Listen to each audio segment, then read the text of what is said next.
Bangsa yang besar adalah bangsa yang menghargai sejarahnya.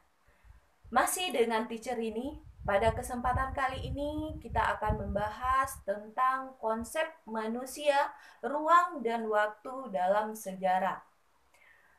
Oke, unsur-unsur penting dalam sejarah itu tidak bisa dipisahkan. Ada 3 unsur.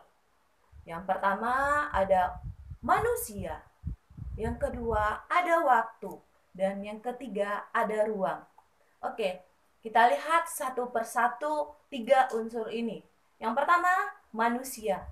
Manusia itu merupakan pelaku atau aktor utama yang sangat menentukan suatu peristiwa sejarah. Lalu yang kedua, manusia itu memiliki kemampuan berpikir yang merupakan cikal bakal munculnya ide-ide kreatif. Ide kreatif inilah yang merupakan embrio terbentuknya suatu kebudayaan. Lalu yang ketiga, mempelajari sejarah dapat diartikan juga mempelajari sejarah manusia. Oke, kita lihat lagi. Yang kedua, ada unsur ruang. Unsur ruang atau tempat terjadinya peristiwa sejarah berkaitan dengan aspek geografis.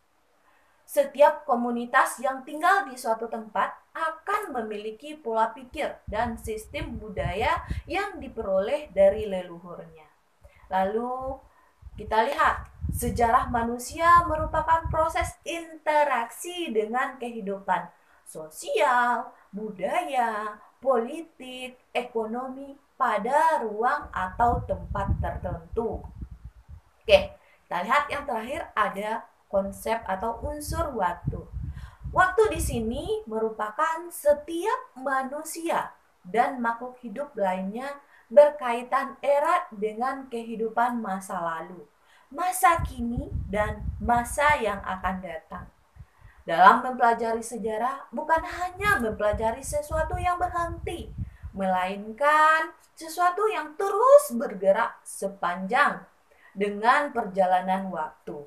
Kemudian, setiap peristiwa sejarah berada dalam kurun waktu tertentu yang memiliki latar belakang waktu sebelumnya. Oke, kita lihat sebetulnya apa sih keterkaitan antara konsep ruang dan waktu dalam sejarah. Kita lihat, konsep ruang dan waktu merupakan unsur penting yang tidak bisa dipisahkan dalam suatu peristiwa dan perubahan dalam kehidupan manusia sebagai subjek atau pelaku sejarah.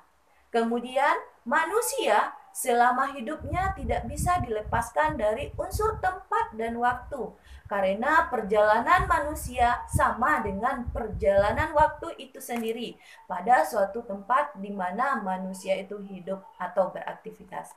Oke, Dekers, sampai di sini dulu perjumpaan kita. Kita lanjut minggu depan. See you next time. Bye-bye.